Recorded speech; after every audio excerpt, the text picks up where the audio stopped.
Bueno, aquí estamos en otro episodio de la tertulia política con Felipe Vélez.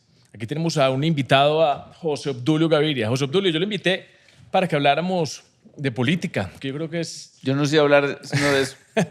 Y de ciclismo. Esa es gran parte... Bueno, eso está interesante. Vamos a ver si le metemos unas preguntitas de ciclismo. Porque yo creo que gran parte de la conversación nacional gira en torno a la política. Usted ha sido un hombre muy cercano al presidente Álvaro Uribe Vélez. Y yo creo que hoy el sentimiento nacional ha empezado a ponderar, ¿cierto? Con la evidencia de lo que está sucediendo con el gobierno actual, lo que fue ese gobierno de Álvaro Uribe Vélez, ¿cierto? Entonces yo creo que hablemos de eso. Usted tiene muchas anécdotas ahí sobre el camino del 2026, de qué va a pasar, qué está pasando en este momento en la actualidad. Y primero que todo, muchas gracias por aceptar esta invitación y estar aquí Felipe, con nosotros. Muy contento de estar acá. Hombre, comencemos diciendo lo siguiente. El escenario que a ustedes les toca vivir es bueno definirlo como comunismo o libertad. A mí me encantó mucho la forma como planteó su campaña política Isabel Díaz Ayuso en lo que llamaríamos allá regionales en España, que es la presidencia de su comunidad autónoma, que es Madrid. Acordate que el jefe del comunismo español, que tiene mucho que ver con Latinoamérica, particularmente con Colombia, Venezuela, Ecuador. Podemos, que es el señor Pablo Iglesias, intentó arrebatarle la presidencia. Y ella planteó la campaña comunismo, usted, Pablo Iglesias. Libertad, yo, Isabel Díaz Ayuso. Lo barrió. Y la gente, sobre todo tu generación, no entendió eso. Lo digo porque en 1991 comenzó una gran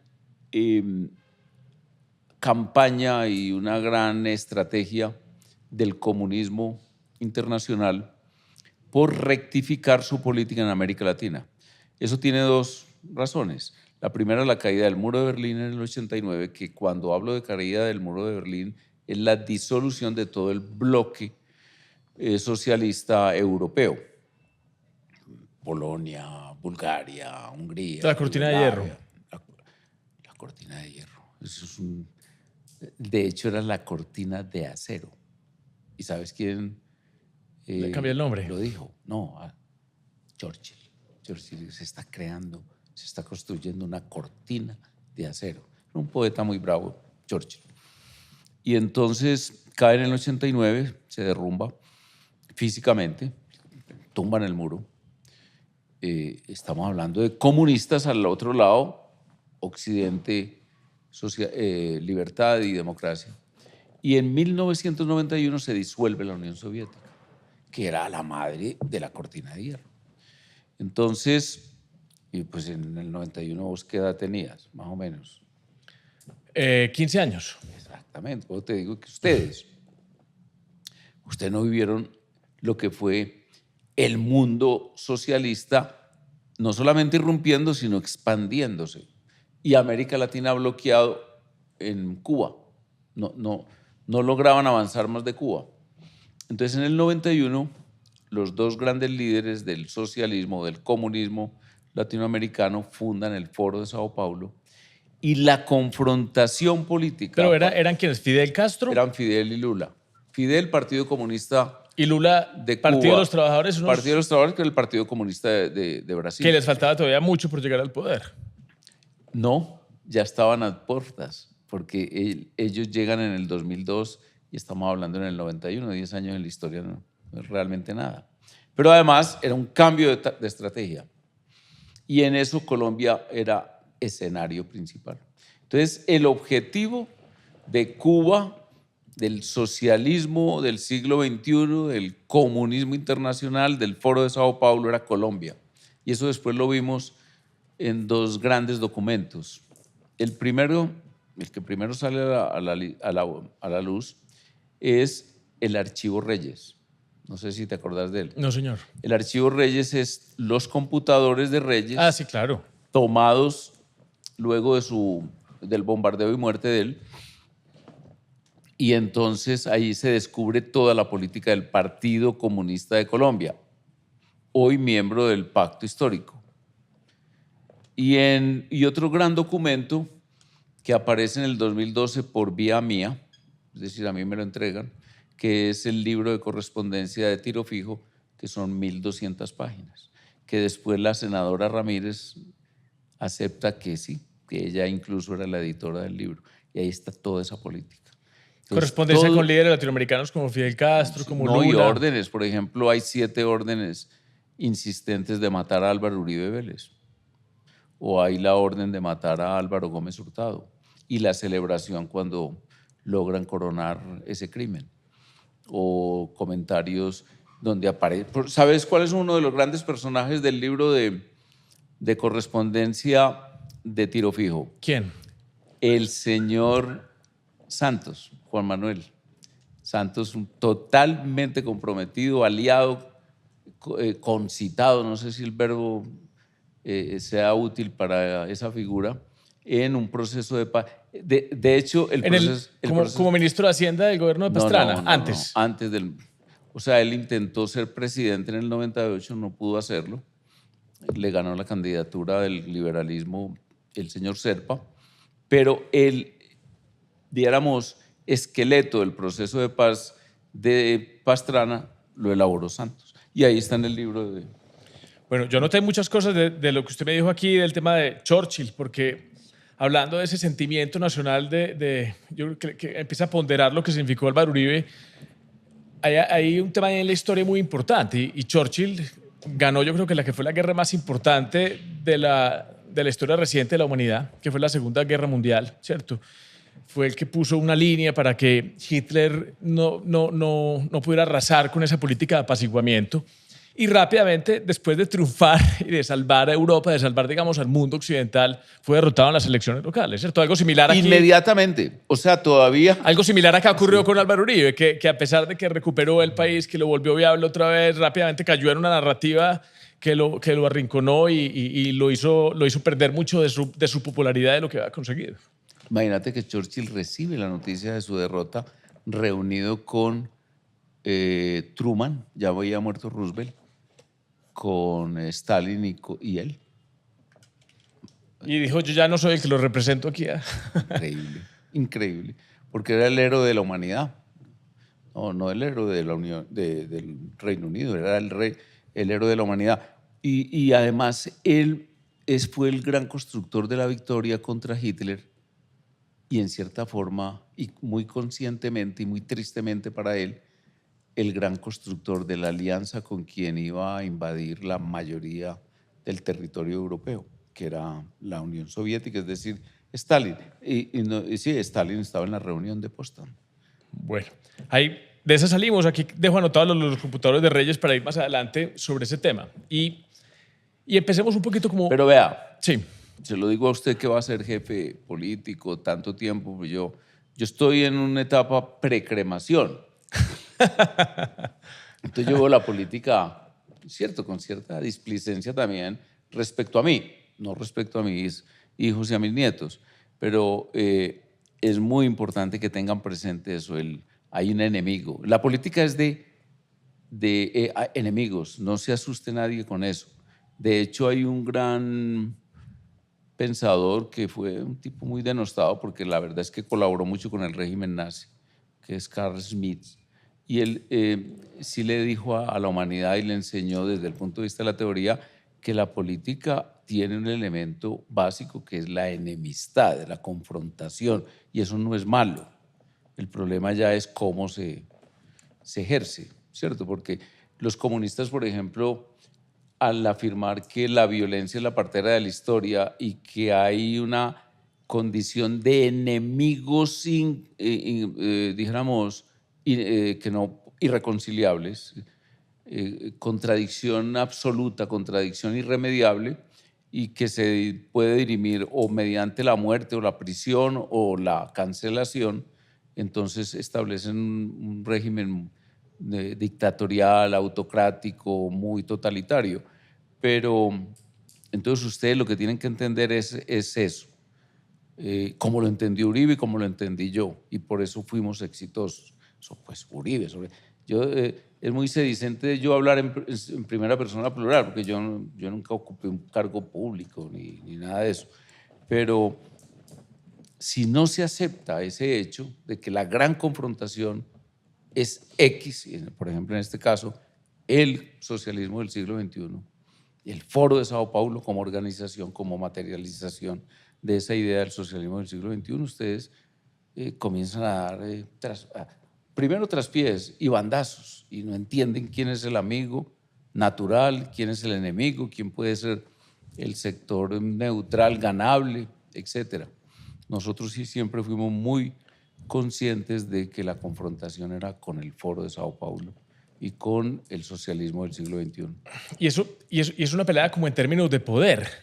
Yo siento que la izquierda tiene digamos, es una batalla o una guerra a largo plazo por recuperar el poder, por cambiar el sistema, mejor dicho, por hacer como una transformación, pero de la estructura de poder.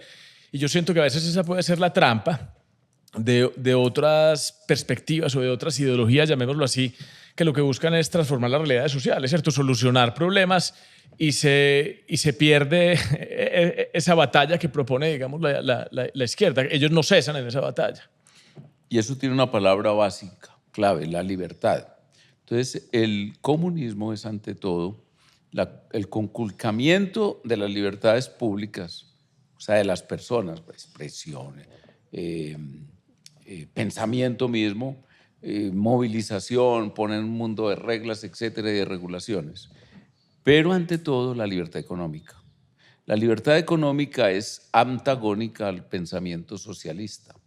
El socialismo parte de la base de que la lucha de clases es el motor de la historia y la lucha de clases se fundamenta en la propiedad de los medios de producción y entonces la modificación como una especie de ingeniería del sistema de propiedad es lo que ellos consideran que va a ser lo que liberará a las grandes masas de la opresión, de la coyunda, pues de la explotación, etc. Y por lo tanto, cuando el socialismo entra en vigencia en un país por obra y gracia del triunfo militar, por ejemplo, China, Vietnam, etc., o cuando entra por la vía electoral, comienzan a darse medidas conculcatorias del derecho de propiedad y comienzan a modificarse todo lo que son las leyes del mercado, o sea, la libertad de acción de los seres humanos en la economía y ese disparate genera lo que vos fácilmente recordarás ahí mismo pensando en imágenes de la Cuba actual o de la Venezuela actual, que es la miseria, el total. Sí, hay una evidencia de que no se transforman las realidades sociales y que verdaderamente no hay una mejora para el pueblo. En Internet es muy bueno que tus televidentes y oyentes observen este cuadro tan interesante. El cuadro de libertades económicas y el cuadro de riqueza de los países. No sé las gráficas. No, los cuadros, porque en Internet, por ejemplo, el ranking de libertad económica del Fondo Monetario Internacional. Entre más libertad, mayor prosperidad, menos brechas de desigualdad. Yo te lo diría de otra manera. Coinciden en el listado que meten como 140 países. Los más libres, libertad económica, que son unos 7. Son los más ricos. Ítems. Exacto. Y entonces, digámoslo de otra manera, los con menores con los menor puesto, o sea, al último, los de abajo, los del farolito, en libertad económica, que por ejemplo en América Latina son Cuba y Venezuela, son los últimos en la lista. En la lista de riqueza. Doctor José Obdulio, pero yo tengo entendido que usted viene de la izquierda. Casi todos. Y usted hacía parte Toda inclusive... mi generación viene de la izquierda. Usted sabe que Reagan, el gran presidente de los Estados Unidos, uno de los liberadores, coincide el año 89,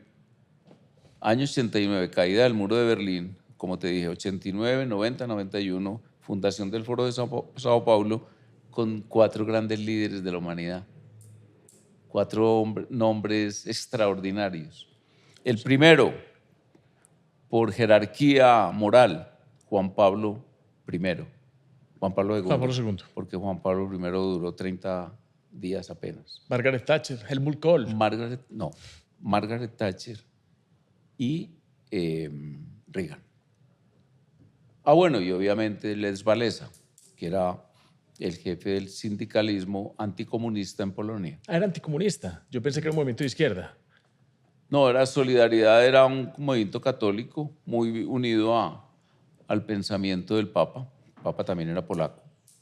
Y que el Papa fue vital para esa derrota del comunismo en el 89. ¿Cierto? Total. Pues para la caída de la Unión Soviética. Fueron los 4 grandes líderes. Entonces usted, los héroes de usted la venía de la libertad. izquierda, usted hacía parte con, Entonces te estaba con diciendo, grandes pensadores es que el grupo de cercanos a Reagan eran ex-marxistas, sobre todo de la corriente de trotskismo. Entonces ya pasó lo mismo. Entonces ustedes hacían parte del Instituto de Pensamiento Liberal. El Instituto de Estudios Liberales, éramos muchos ex-marxistas. Jaime Jaramillo Paneso, yo no sé si Tulio fue marxista, Tulio Elis Chinchilla, creo que no. Pero muchos eran, no, pues, ni para qué te digo, pues el reguero de nombres. Todos somos hoy liberales, firmes, estamos, abrevamos en el pensamiento de la Escuela de Austria, estudiamos economía, entendimos... La Escuela de Austria es lo que hoy ha venido a denominarse el mal llamado neoliberalismo, ¿cierto? Dijéramos insultantemente, neoliberalismo. Simplificándolo y poniéndole una etiqueta que no permita controvertir sobre sus bondades o sus contras. Sí. Entonces, ese Instituto de Pensamiento Liberal, que eran unos grandes pensadores que, digamos... Ni tan grandes, pero éramos ahí, por lo menos reflexionábamos. Yo recuerdo a un gran profesor que tuve yo en la especialización de constitucional que hacía parte de ese Instituto de Pensamiento Liberal. Usted me recordó el nombre la vez pasada. De Héctor. ¿Quién será? No, yo creo que Remberto Renals. No. Se me fue. ¿Quién será el mejor de todos? José Olimpo. El doctor También, José Olimpo. Sí. El doctor José Olimpo, que era una lumbrera. Porque Remberto sí murió. Entonces ustedes se acercaron al presidente Álvaro Uribe cuando él era senador, ¿cierto? No, nosotros ayudamos a elegir a Uribe. Mira, en la década del 40, 50, 60 y 70 y parte del 80, la figura más importante del socialismo en Colombia se llamaba el maestro Gerardo Molina, gran escritor. Su texto cumbre es Las ideas liberales en Colombia. Y que a mí me tocó él siendo secretario del Partido Comunista en el año 80 en Colombia. No fue, ese era Vieira. Ok. Este era un hombre del socialismo, no del comunismo, porque hay ciertas variables, pero era lo mismo, pues pensamiento socialista y comunista es lo mismo. Y entonces Gerardo Molina, no sé por qué, y nunca le pregunté ni a él ni al presidente Uribe, eran tan amigos. Uribe muy joven. Y entonces nos llamó, ya el partido se iba a disolver, él había sido candidato presidencial nuestro, fue una idea de Jaime Jaramillo Paneso, Benjamín de los Ríos y yo, lanzar al maestro Molina como candidato presidencial, y eso terminó en que él llegó al Senado de la República. Muy amigo, Gerardo Molina era una figura pues extraordinaria, muy acatado, un pensador y respetado por todo el mundo. Y entonces él nos indicó, hombre, porque en lugar de disolverse, que ya se disolvió en todo el país, acordate que ese partido nuestro lo fundaron 3 personas muy difíciles de mantener juntos, y en Colombia, que eran el premio Nobel García Márquez, Enrique Santos Calderón y el maestro Gerardo Molina. Y otras personas, por ejemplo, había un gran abogado comunista y luego socialista, y pues se fue acercando a nosotros, que era el gran abogado de las petroleras. Se me olvida en este momento el nombre. Y bueno, en fin, y entonces él nos dice, ¿por qué no se acercan a una figura muy importante de la política antioqueña que quiere ir al Senado y traten de hacer unos acuerdos con él para que trabajen y a ver cómo les va? Y entonces él vino acá y lanzó el nombre de Uribe como candidato al Senado, con incorporación nuestra a su organización. Yo fui nombrado el representante de ese pequeño partido en el directorio de Uribe y de ahí en adelante seguimos trabajando. Ustedes lo conocieron entonces y tuvieron una En buena el 86, en enero. empatía. Y él fue elegido en marzo del 86 senador. Y entonces el Instituto de Estudios Liberales de Antioquia lo había fundado Uribe. Nosotros entramos a dirigirlo y ya dentro de una línea muy liberal, muy de pensamiento económico liberal y rompiendo cada vez más con toda... Yo sigo utilizando la palabra disparate para todo lo que es el pensamiento progre, el socialismo, las ideas woke, que son realmente el gran obstructor del desarrollo y de la libertad y de la dignidad de los seres humanos hoy. Pero hay una especie de confusión, porque el liberalismo, las ideas liberales, fuera de defender el liberalismo económico, también era un pensamiento más liberal, menos rígido, que defendía la libertad, no solamente la libertad económica, sino la libertad de los individuos. Y eso ha sido confundido de alguna manera, ¿no cree usted? Confundido con contra el conservadurismo. Con el progresismo, ¿cierto? Esas ideas del progresismo, digamos, se han tomado de alguna manera la defensa de esas libertades individuales, pero con un pensamiento económico Sí, profundamente equivocado. Pero es que el marxismo todo lo convierte en bueno o malo. El maniqueísmo marxista hace que entonces vos, un amante, por ejemplo, de la igualdad de los colores, porque razas humanas no existen, no hay sino el género humano. Y entonces, como ellos perdieron su razón de ser con el derribamiento del muro de Berlín y con la disolución de la Unión Soviética, el cuento de la lucha de clases ya no lo cree nadie. De hecho, las clases sociales terminó siendo una idea muy absurda, porque nadie en la humanidad nació pobre o rico o capitalista o obrero o maestro de escuela, no, todo el mundo desciende de acuerdo al ejercicio Y de su libertad. la misma libertad económica Por eso, dio lugar a la movilización social. Exacto, porque no existen los estratos obligados ni existen los condicionamientos por nacimiento, incluso por condición de mujer u hombre, etc. Entonces ellos trajeron a la política todo ese elemento pernicioso de la confrontación y se lo metieron al tema de los sexos. Los liberales son los que trajeron las ideas de la igualdad entre los hombres y las mujeres, no los comunistas. Sí, claro, por eso se han apropiado, digamos, de las banderas de las libertades individuales, pero con un tema económico que tiene ese trasfondo socialista tan complejo, ¿cierto? Y no de crecimiento económico y que haya prosperidad para todos, sino como una especie de confrontación permanente, con rabia y con muerte.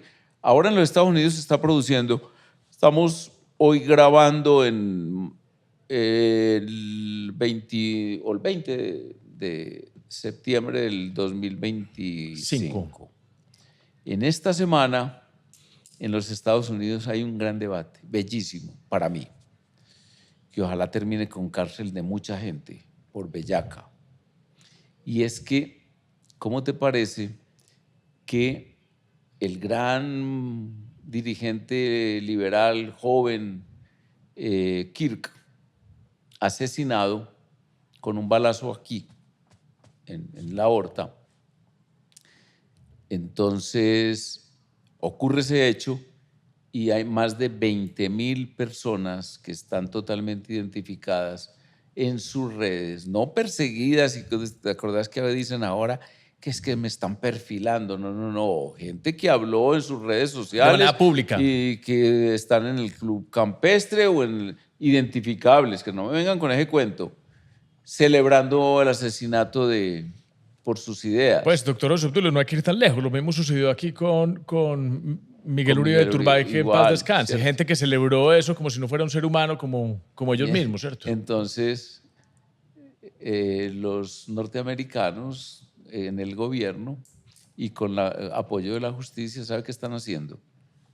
Vamos a ver cuántos de estos lo que hicieron fue, cometieron un crimen por la exaltación y por la inducción a la violencia a través de redes. Y van a... Que es en gran parte lo que se le critica aquí al presidente Petro, ¿cierto? Que Exacto. haya promovido ese mismo sentimiento de violencia que Bueno, dio lugar a la ¿y muerte de cuántos Miguel. de ellos no son nacionales y están en el territorio norteamericano y para afuera? ¿Y cuántos de ellos están en Europa o están en otros continentes y van a pedir en un día cualquiera una visa para entrar a los Estados Unidos y no se les otorgará? ¿O cuándo sin necesidad de visa? ¿Cuántos sin necesidad de visa?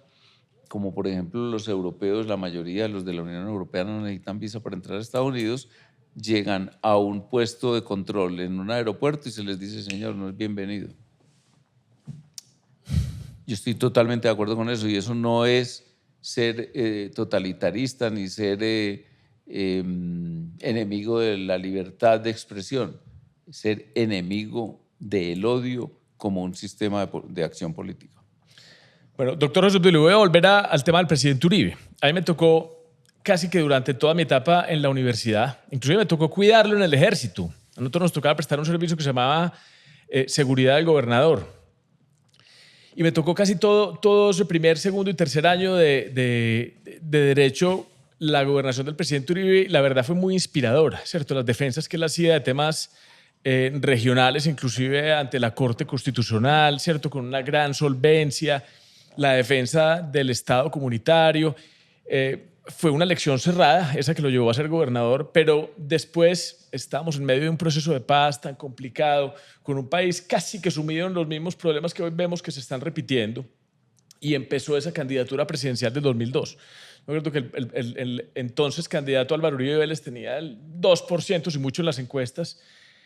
¿Qué fue lo que llevó a esa campaña a ser tan exitosa, que conectara en ese momento con la sociedad y a poder derrotar en primera vuelta a todos los que eran sus contendores, ¿cierto? A Horacio Serpa, que era el representante del liberalismo y que digamos, sostenían el poder hasta ese momento? Mire, no había para nosotros los que estábamos ahí ninguna sorpresa en los resultados que se iban dando, primero. Y segundo, cualquier persona con formación y capacidad de análisis político sabía que el presidente era Uribe. Te lo explico de una manera gráfica. Nosotros teníamos un tesoro, un gran capital ya hecho, que era el pensamiento político. La definición del tema de que Colombia no estaba en un conflicto interno armado por obra y gracia de la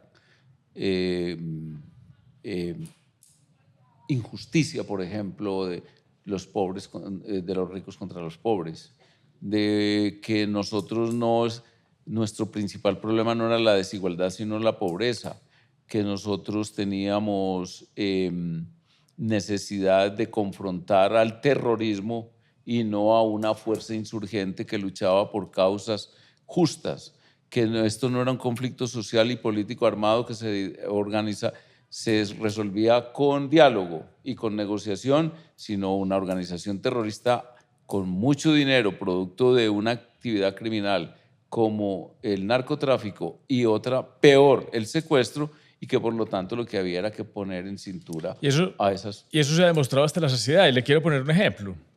En estos días tuve la oportunidad de ver en un foro al ex vicepresidente y ex constituyente y ex ministro de gobierno, Humberto de la Calle, ex negociador de paz. Y él hablaba de que definitivamente el acuerdo de paz había traído el fin del conflicto, que ese conflicto interno ahora sí no existía y que lo que vivíamos ahora era un problema de soberanía. Y él explicaba que en la frontera con Venezuela era un problema de soberanía con Venezuela, en la frontera con Ecuador había un problema de soberanía con Ecuador, y en el Pacífico yo no sabía con qué país nos iba a enfrentar ahora el problema de soberanía, pero a mí lo que más bien explicó es que nunca existió ese conflicto interno que quedó verdaderamente demostrado, y no solamente eso, sino la tesis. Y recuerdo al expresidente Uribe en su momento poniéndose al proceso de paz que sostenía que iba a ser el engendro de nuevas violencias, ¿cierto? Y esas nuevas ¿Sabes cómo lo definió? nuevas violencias están aquí en este momento presentes. Es que el presidente Uribe, siendo gobernador de Antioquia y luego como candidato presidencial, definió los acuerdos de paz, o los intentos de acuerdo de paz, porque Pastrana no logró firmarlos, como un cogobierno o una coalición entre las FARC y el presidente Pastrana. Y luego ocurrió lo mismo en el 2012. Realmente el proceso de paz tomó forma en el 2012 y era una coalición realmente Santos-Pastrana, que hoy tiene forma en un gobierno que es petrosantista. Yo recuerdo ver gráficamente la formación de ese gobierno.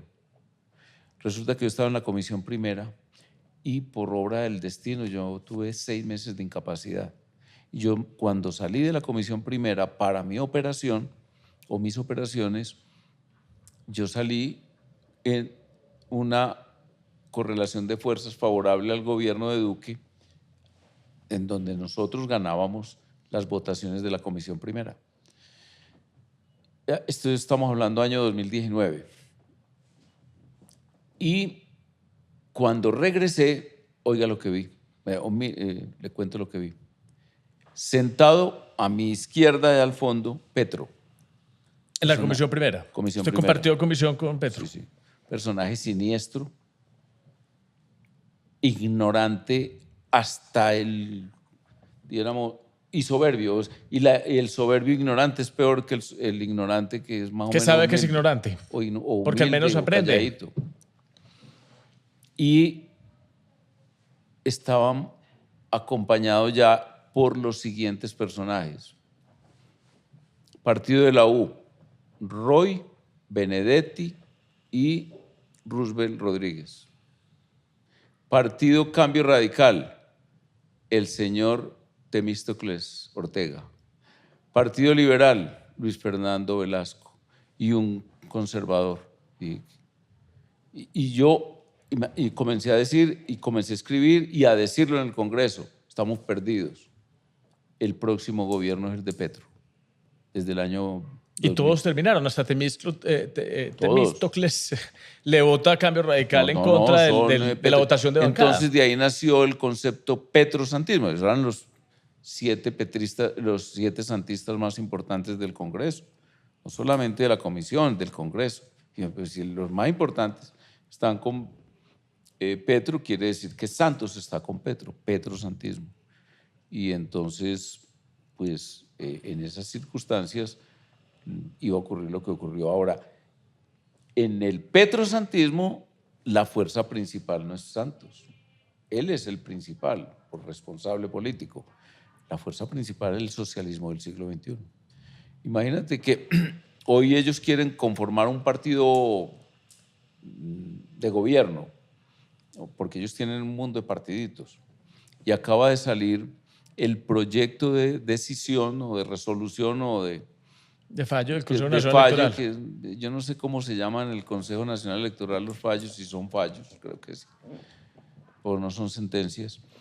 Y entonces lo leí, me eché, bueno, en esta época uno ya tiene tiempo para todo, y entonces veo cuál es el proyecto de formación del pacto histórico como partido único o partido de gobierno. Y entonces me encuentro Partido Comunista, Partido Unión Patriótica, Partido Colombia Humana, Partido Progresistas, que es una facción importante del M19, y otros 2 partiditos que era una minga de no sé qué, que eso ni existe y que por lo tanto ahí también queda claro que queda por fuera, y de pronto algún otro partido que creo que Poder Popular, que también se acabó. Y entonces estamos hoy gobernados no por o sea, nos gobierna el petrosantismo en el sentido de que las ideas de Santos respecto a que era necesario incorporar a las FARC a los organismos de poder, al Congreso, al Ejecutivo. Él metió a toda esa gente y tuvo muchos comunistas y muchos miembros de la Unión Patriótica en su gobierno impresionante y de embajadores, etcétera. Santos. ¿Pero usted cree que Santos sí esperaba este desenlace? Total, lo buscaba y lo quería. Y debe estar hasta contento. Y que tenga algún control sobre todo en lo que esté pasando o algún nivel de satisfacción. El prurito socialista. Vamos a hacer un gobierno con un gran sentimiento popular, todo el cuento demagógico de los comunistas a los que él no pertenece, pero a través de una figura que ellos llamaron como la tercera vía, construyeron para que se reunieran en un solo escenario los socialistas más radicales, los socialistas más tibios y los llamados radical chic. ¿Pero cuál tercera vía? La tercera vía para ellos es un socialismo adocenado. Pero no la tercera vía de Tony Blair, sí. Sí, por eso él inclusive... Pero es que a mí, por ejemplo, el Estado comunitario que promulgaba y defendía el presidente Uribe cuando era gobernador de Antioquia, a mí se me asimilaba a esa tercera vía, que era un tema de ni lo uno ni lo otro, sino resolver los problemas de la gente, ¿cierto? Casi que con un sentido o acudiendo a la teoría del juicio práctico, me parece que el Estado comunitario reflejaba un poco esa tercera vía. El Estado comunitario es una metodología, no un sistema. Entonces, el sistema es el sistema capitalista, la libertad empresarial y la expansión de la inversión en todos los frentes, sobre todo no, inversión privada. Capital nacional o capital extranjero. Esa era la esencia del crecimiento y fue la esencia del crecimiento en el gobierno del presidente Uribe, que fue mayúsculo. De un Estado pequeño, eficiente, que buscaba... Eso tiene otra expresión, porque el Estado no produce nada distinto a el oprobio del gasto y del despilfarro. El Estado es un obstáculo al crecimiento de la riqueza. De hecho, los Estados Unidos son producto en esencia y en porcentaje casi que total de la iniciativa de los individuos, de las empresas, incluso de las comunidades. Es que yo sostengo eso, es que el dinero no es del Estado, el dinero proviene de los impuestos que paga la gente. Entonces, a más dinero que succione el Estado, menos plata para la inversión. La verdad es que las empresas, yo le pregunté en Cúcuta a un señor que tiene un negocio grande, importante, pero que tenía que pagar impuestos esa semana o hacer declaración de renta. Le dije, ¿ya hiciste un cálculo de cuánto terminas pagando, entregándole al Estado de tus ingresos? Por una vía u otra, por ejemplo, el predial, que por ejemplo Hipoconsumo y todo eso, y me dijo el 62% de lo que a mí me entra como empresa va para el Estado, por una vía o por otra, 62%. Y eso crece y crece y cada vez se ve menos, ¿cierto? Entonces, el Estado comunitario de Uribe era, ante todo, mecanismos de interacción entre el Estado y la comunidad y la sociedad, que era sobre todo el elemento principal, el Consejo Comunal de Gobierno de los sábados, más los lunes el Consejo de Seguridad, que incorporaba mucha gente, que aquí se lo inventó en Antioquia con una cosa que llamaba las REDIS, reuniones diarias de seguridad, para que el problema de la seguridad no fuera un problema de un policía o de un general y el gobernador, sino de todos, sino que entonces el problema era diaria.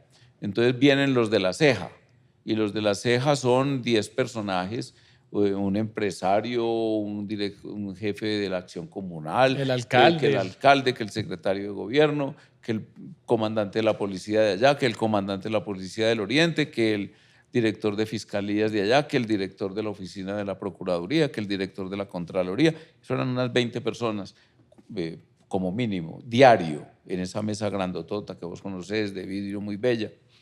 Y ahí se discutía el tema, además de la participación de la comunidad en el problema de la seguridad, que era a través de los informantes, de los cooperantes, de las organizaciones.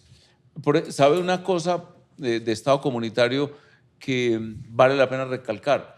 La seguridad en Colombia mejoró mucho con una cosita chiquitica que mide menos de 10 centímetros de largo y 5 de ancho, el teléfono celular. ¿Cómo le parece que, eso estamos hablando en el año 2002, Involucrando a la gente. había 1.100.000 teléfonos móviles en Colombia? Eso no era nada. Y entonces José Roberto Arango, que era como ministro que le correspondía interactuar con el empresariado y eso, llamó a Comcel, que en esa época era una de las compañías grandototas de telefonía celular y muy importante en Antioquia. Eso era por regiones.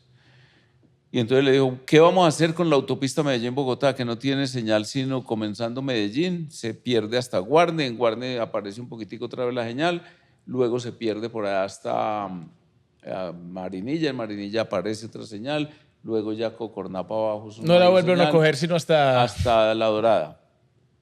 Y no, pero que nos tumban las redes. Ministro, como le dijeran, yo no me acuerdo, eran muy amigos además. Yo, no, pero ¿cuál es tumban las redes? Nosotros vamos a controlar la autopista. Digan, hagan un proyecto y digan dónde ponemos policías y soldados y sobre todo cooperantes, porque apenas esos campesinos tengan señal de radio se vuelven cooperantes y se inscribían como cooperantes. Y esa dicotomía está regresando. Es que la seguridad no es un asunto de la policía. Es que la policía tiene un fin, la policía, el ejército, las fuerzas militares, que ellos son parte de la sociedad. Es que ellos nos defienden a nosotros, tienen el monopolio de las armas, ¿cierto? Pero ellos nos defienden a nosotros, ellos no son una de las partes en conflicto, ellos son parte fundamental de la sociedad que nos estamos defendiendo de unas personas que están por fuera de la ley. La Piñuela, que no sé si ubicás eso en la geografía. Seguido San Luis. Antes de San Luis. Sí. Un sitio muy interesante porque ahí paraban muchos camiones a pernoctar. Llegando a Calderas. Sí, exacto. Llegando al río Calderas, eso, ¿qué señal iba a tener ahí? Y entonces, allá quemaban carros todos los días. Había que cerrar la autopista Medellín-Bogotá. Asústense, jóvenes que nos están oyendo. Autopista Medellín-Bogotá se cerraba a las 6 de la tarde y se abría a las 6 de la mañana. Créanme. Entonces, ¿qué lo salvó? Campesinos con teléfono celular. Aquí están preparando un golpe, Claro, ellos protegidos, pues tampoco es gritar. ¿Y usted recuerda el júbilo de los colombianos en esas carreteras, pitando con banderas por las ventanas como si hubiéramos recuperado el territorio de nuestro país que estaba vedado para los ciudadanos? Eso se llamó Vive Colombia, viaja por ella. Y hay un documento muy bello que lo redactó delante de mí el presidente Uribe. Yo me acuerdo muy bien cuando lo redactó. Es una paginita y se la leyó a los colombianos, que la gente vibraba con un entusiasmo. ¿Y cómo te parece que eso tenía un esquema? Adelante iba una tanqueta a unos 50 o 60 kilómetros más o menos caminaba, una tanqueta, un carrito pues, que realmente era un carro pesado, pero iban caminando a 60 kilómetros.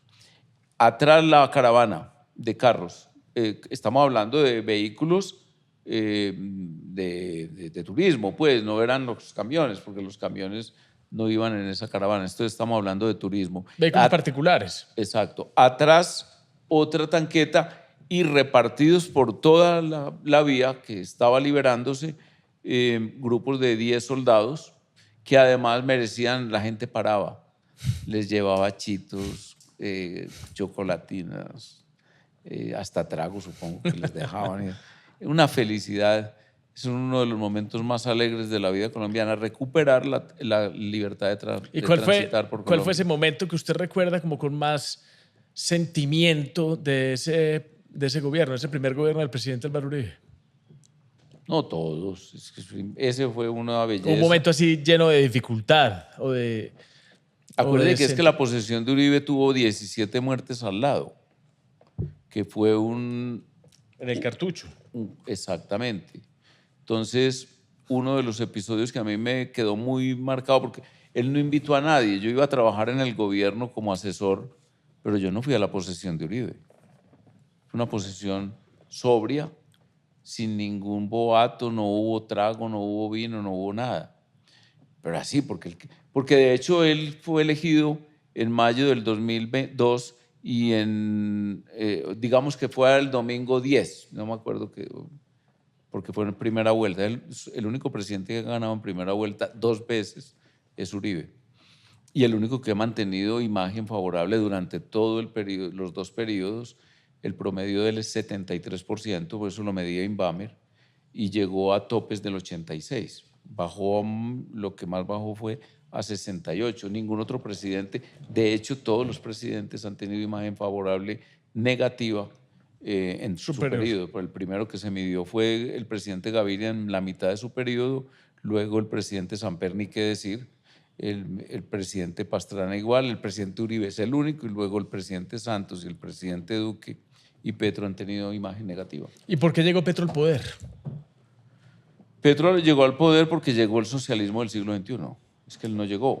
Por ejemplo, el socialismo del siglo XXI tuvo su primer candidato importante en el señor Lucho Garzón. Garzón. ¿Carlos Gaviria de pronto antes? No, ese fue el primero, Lucho, que compitió con Uribe. Porque antes en los otros periodos, porque el socialismo, como te digo, el siglo XXI es del 1991. De hecho, Serpa fue entroncándose y tomando unas cercanías que ahora... Se llevó el liberalismo al Internacional Socialista. No, al Foro de Sao Paulo. ¿Cómo te parece que él, cuando perdió su elección con Uribe, nombró como directora alterna a Piedad Córdoba? Y Piedad Córdoba llevó a 2 miembros de las FARC al centro de pensamiento de ellos, del partido oficial del Partido Liberal. Uno de ellos, un columnista de Ancol, un señor Horacio Duque, que después terminó negociando la coca de las FARC en Bolivia, ya lo detuvieron, pero era columnista, un intelectual, además, curiosamente. Iván Cepeda también hacía parte de la unidad legislativa de Piedad Córdoba, que Iván Cepeda, retomemos ahora sí el tema de los computadores, aparecía en esos computadores y por menos mucha gente ha estado presa muchos años. Sí, claro. No, es protagonista de los computadores. ¿Cómo te parece que en los computadores hay una escena muy interesante en la cual yo soy protagonista? Resulta que en 2008 la gente muy entusiasmada con Uribe y su combate contra las FARC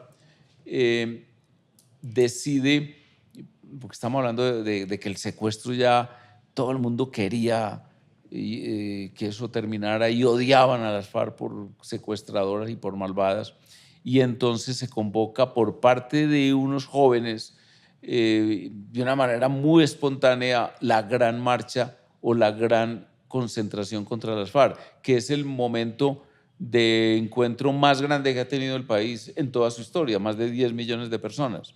Y entonces, ¿por qué te digo que yo soy protagonista? Porque en el Archivo Reyes aparece lo siguiente: le dice Cano al Partido Comunista que pongan al señor Cepeda a organizar una marcha para replicar o contrarrestar el efecto de la marcha ciudadana. No, la marcha de José Obdulio.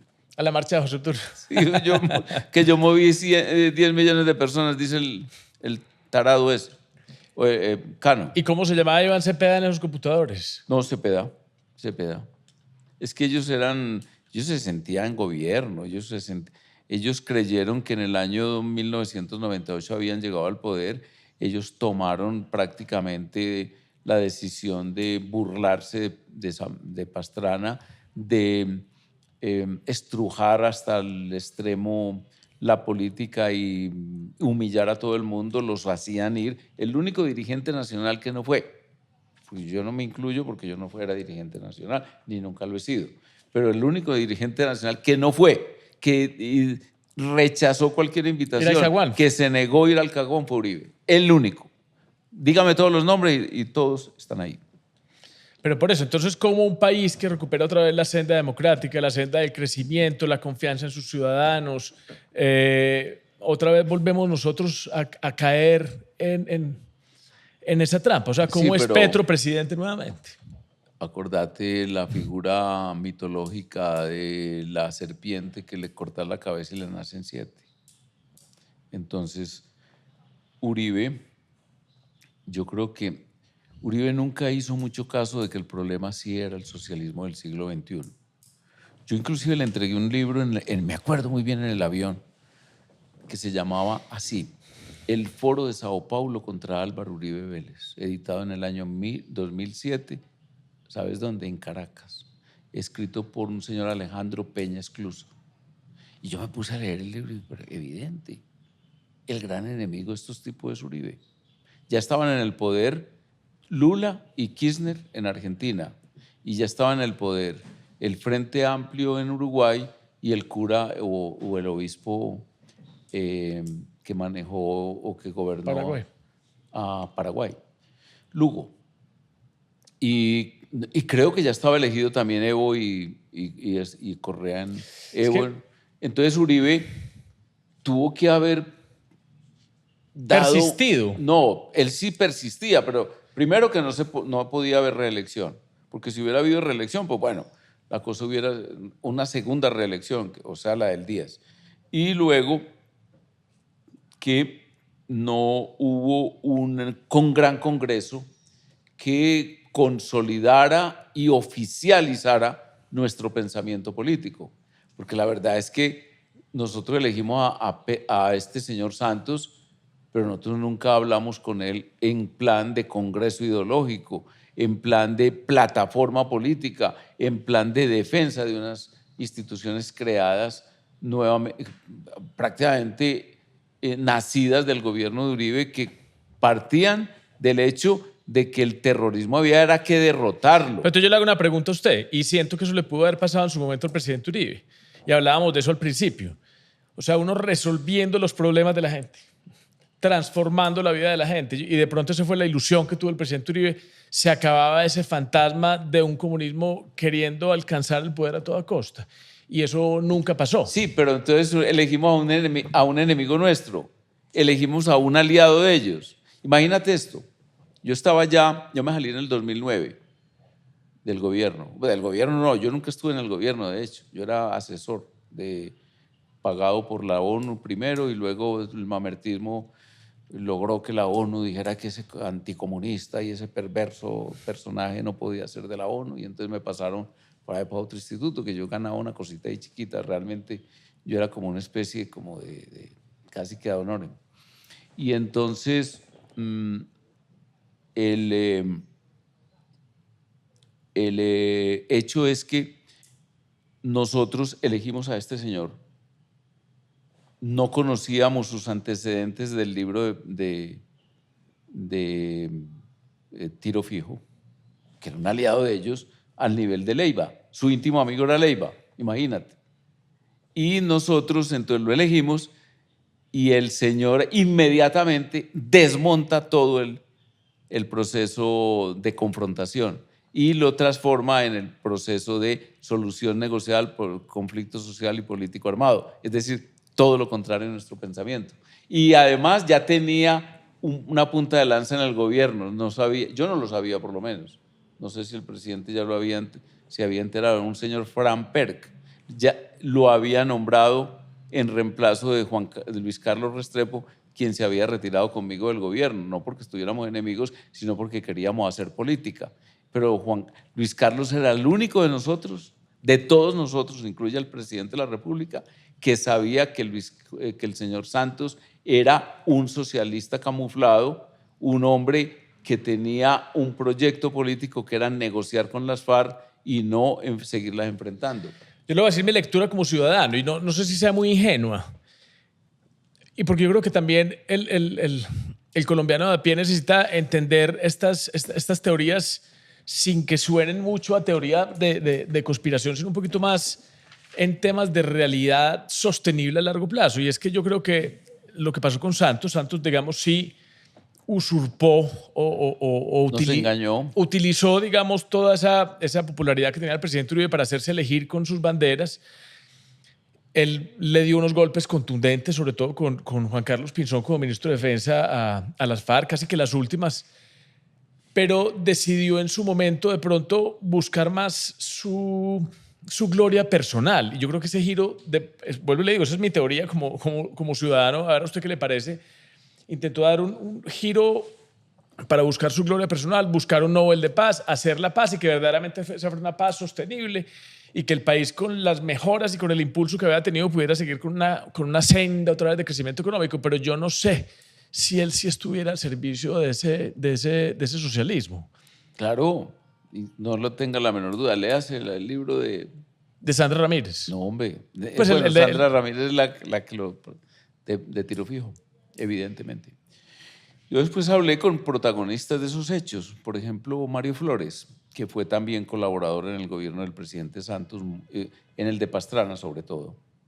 E incluso tuvo buenas relaciones con nosotros. Era un hombre muy importante porque él mantenía el contacto directo con las FARC. Después conocimos todo eso.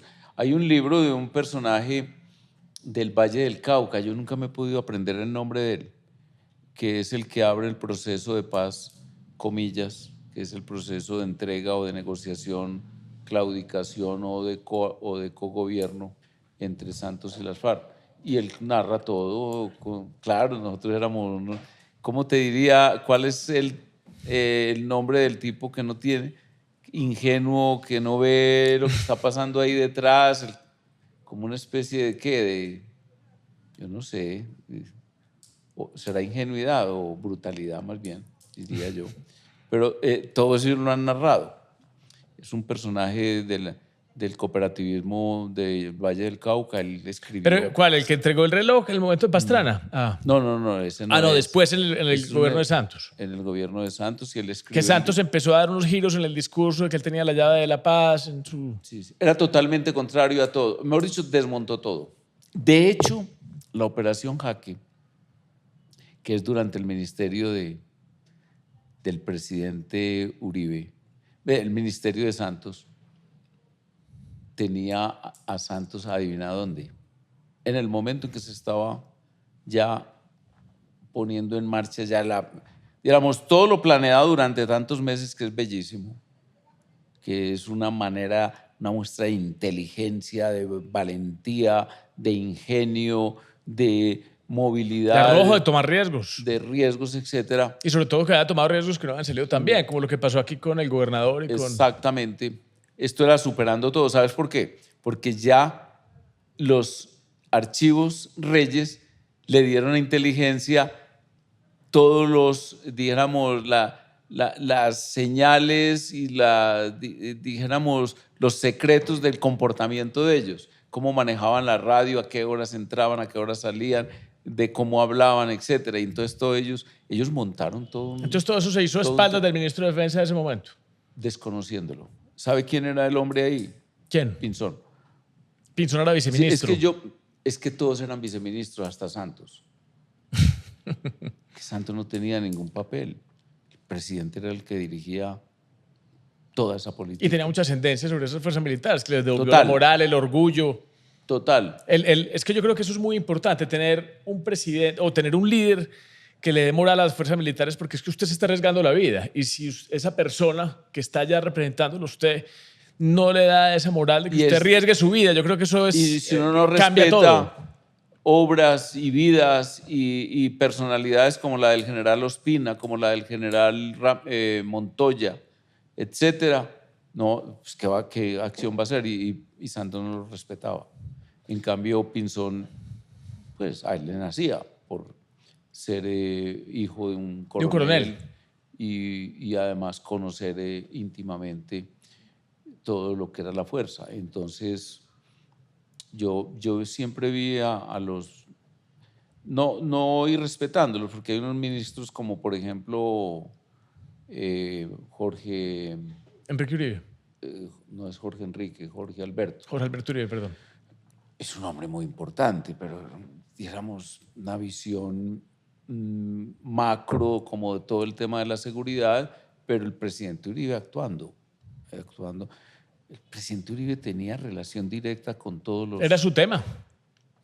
No, porque el presidente Uribe sabía cómo estaba la panela cada fin de semana en Antioquia, en el Valle, y a cómo se había vendido carga de café en el Huila, y cómo iba una carretera por allá, no sé dónde, ni tenía ni idea de dónde diablos quedaba esa quebrada. ¿Cómo están los rieles de esta carretera terciaria que comunica estos dos municipios? No tenía ninguna pereza de nada.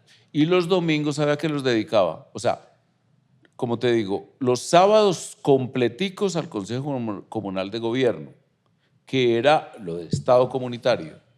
En ese sentido, era Estado comunitario. no demagogia socialista, tipo las llamadas misiones del presidente Chávez, sino pura administración, Llevar el gobierno a las realidades. microgerencia. Los lunes siempre, todo el día, seguridad. Pero entonces el domingo, ¿qué pasaba? Y el domingo, ¿sabe a qué se dedicaba? ¿A qué? Le entregaba a Beatriz, que era su secretaria principal, una lista de amigos que lo habían llamado. Cuando hablo de amigos, es personas que don Pedro Pérez en Titiribí, que la señora Marta Restrepo en Laureles en Medellín. Bueno, sí.